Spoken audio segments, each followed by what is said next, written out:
আসসালামু আলাইকুম। আশা করি আপনারা সবাই ভালো আছেন। আজকের এই টিউটোরিয়ালে আমরা আজকে শিখব ম্যাটল্যাব সম্পর্কে। ম্যাটল্যাবের প্রয়োজনীয়তা এবং ম্যাটল্যাবের অপরিহার্যতা সম্পর্কে আমরা কিছুটা ধারণা নেব। ম্যাটল্যাব আসলে ম্যাট্রিক্স ল্যাবরেটরি, এই দুইটা ওয়ার্ডকে একসঙ্গে যুক্ত হয়ে ম্যাটল্যাব তৈরি হয়েছে। ম্যাটল্যাব লিনপ্যাক এবং এইসিপ্যাক এই দুইটা প্রজেক্টের ডেভেলপমেন্টের ফলে তৈরি হয়েছে। ম্যাটল্যাব একটি প্রোগ্রামিং ল্যাঙ্গুয়েজ, তবে এটা হাই পারফরম্যান্স প্রোগ্রামিং ল্যাঙ্গুয়েজ। এটা একই সঙ্গে অবজেক্ট ওরিয়েন্টেড প্রোগ্রামিংকে সাপোর্ট করে। এটা অ্যাডভান্স প্রোগ্রামিং ল্যাঙ্গুয়েজ। একই সঙ্গে ম্যাটল্যাবের একটা সুবিধা হচ্ছে এই ডেটা স্ট্রাকচারটা অ্যারে টাইপ, এর জন্য আলাদা করে কোনো ডাইমেনশনের প্রয়োজন হয় না। বিভিন্ন ফিল্ডে ম্যাটল্যাবের বিভিন্ন ধরনের টুল রয়েছে, যেগুলোকে প্যাকেজ আকারে থাকে, টুলবক্স নামে পরিচিত। ম্যাটল্যাব একই সঙ্গে এর ডকুমেন্টেশন এবং টিউটোরিয়াল অনলাইনে অ্যাভেলেবল। আমরা কিভাবে ম্যাটল্যাব শুরু করতে হয় আজকের টিউটোরিয়ালে আমরা সেটা দেখব খুবই বেসিক আকারে। এর পরবর্তীতে আমরা প্রত্যেকটা টিউটোরিয়ালে ধীরে ধীরে আমাদের যতটুকু সম্ভব আমরা দেখার চেষ্টা করব, যেহেতু এটা একটা অনেক ভাস্ট, এই জন্য এটা আমাদের দেখতে অনেক সময় লাগতে পারে। আমরা শুরুতে সার্চ দিব ম্যাটল্যাব লিখে। আমার কাছে 2023 সালের ম্যাটল্যাবের ভার্সনটি রয়েছে।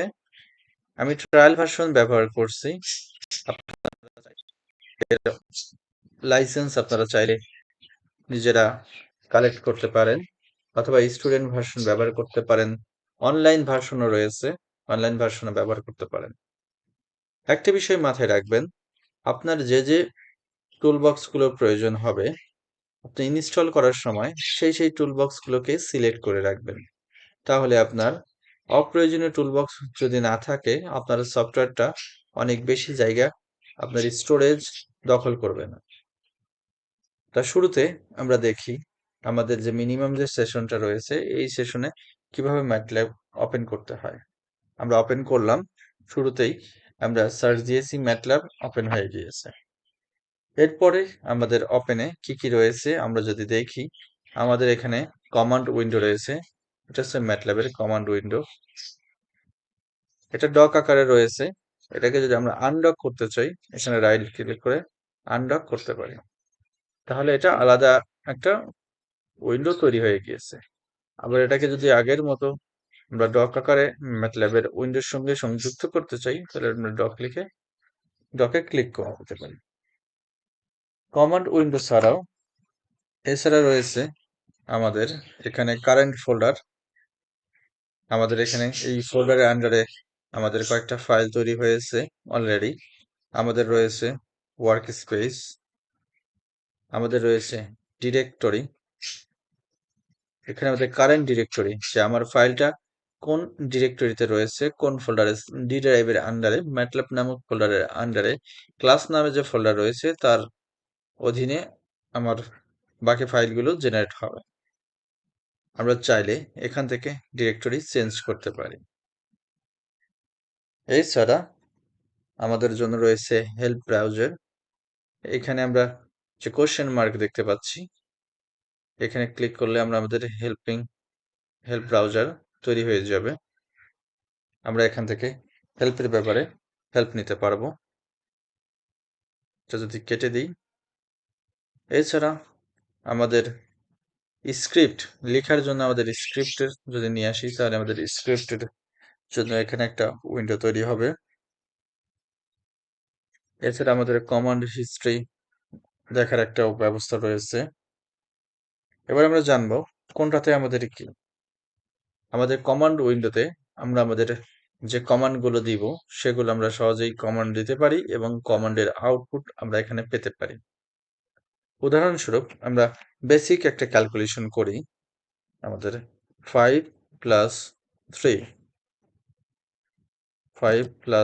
3 দিয়ে আমরা যখন ইন্টারে চাপ দিব, আমাদের বেসিক ক্যালকুলেশনে আনসার এসেছে 8। আনসারের শর্ট ফর্ম ANS নামে একটি ভেরিয়েবল তৈরি হয়েছে, যেটা 8। আমরা এখানেই আমরা কমান্ড দিয়েছি, এখানেই আউটপুট পেয়েছি। একই সঙ্গে ans নামে একটা অস্থায়ীভাবে একটা ভেরিয়েবল তৈরি হয়েছে এবং সেই ভেরিয়েবলের ভ্যালু হচ্ছে 8, যেটা আমরা ওয়ার্কস্পেসে দেখতে পাচ্ছি। এইটা হচ্ছে আমাদের এডিটর। এডিটরের ক্ষেত্রে কোনো স্ক্রিপ্ট যদি লিখতে চাই, লিখার পরে আমরা এটাকে সেভ করব। আমাদের এখানে এডিটর থেকে সেভ করতে পারি। সেভ করার জন্য আমরা যে কোনো নাম দিতে পারি। সাপোজ demo1 নামে আমরা ফাইলটাকে সেভ করলাম। এটা .m ম্যাটল্যাবের এক্সটেনশন, ফাইলটা সেভ হয়ে গেল। এখন এখানে যদি আমরা 5+4 লিখে ফাইলটাকে করলাম এবং এই স্ক্রিপ্টটাকে যদি আমরা রান করি, তাহলে আমরা আনসার 9 দেখতে পাচ্ছি। আমাদের আনসার কমান্ড উইন্ডোতে দেখতে পাচ্ছি। এছাড়া আমরা এখানে হোমে চলে আসতে পারি। এখান থেকে আমরা নতুন document, script, live script, function, live function, class, test class, system object, basic, advance এবং Simulink extension, project, figure, app, Simulink model এগুলো পেতে পারি। এখান থেকে আমাদের ফোল্ডার এবং ফাইলের অ্যাক্সেস নিতে পারি। ফাইল থেকে ফাইন্ড করতে পারি আমরা এখান থেকে। একই সঙ্গে আমাদের এখানে ডেটাগুলো দেখতে পারি, এক্সপোর্ট করতে পারি আমরা আমাদের ডেটা। আমরা এখান থেকে এক্সপোর্ট করতে পারি। এখানে variable, save work space, clear work space, আমাদের ওয়ার্ক স্পেস ক্লিয়ার করার অপশন রয়েছে। এছাড়া আমাদের এখানে আরো আমাদের প্রিফারেন্স রয়েছে। প্রিফারেন্সের ক্ষেত্রে আমরা আমাদের ম্যাটল্যাবের এই যে আমাদের এডিটর, ডিবাগ, এখানে কতগুলো লাইন হবে, এন্ট্রি হবে, সবকিছু পেতে পারি। আমরা আমাদের ফন্ট, বেসিক যে জিনিসটা ফন্ট, আমাদের ফন্টের টাইপ, আমাদের কি ফন্ট, ফন্টের সাইজ, সবকিছু এখান থেকে চেঞ্জ করতে পারি। বেসিক আমি দেখালাম।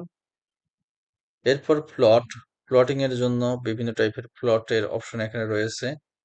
অ্যাপের অপশন রয়েছে, এডিটর এবং পাবলিশ। আমরা বেসিক অংশ দেখলাম। এরপরে আমরা যে বিষয়টা দেখব সেটা হচ্ছে আমাদের এইখানে দুইটা আমাদের অ্যারো চিহ্ন রয়েছে। শুরুতেই যে অ্যারো চিহ্ন রয়েছে, এটা আমাদের ফুল ভার্সনগুলোতে বা ট্রায়াল ভার্সনগুলোতে থাকে। আর এডুকেশন ভার্সনগুলো থাকলে হয়তো একটু ভিন্ন আকারে থাকতে পারে। আমাদের প্রম্পট, এখানে প্রম্পটে আমরা সাধারণত টাইপ করে থাকি।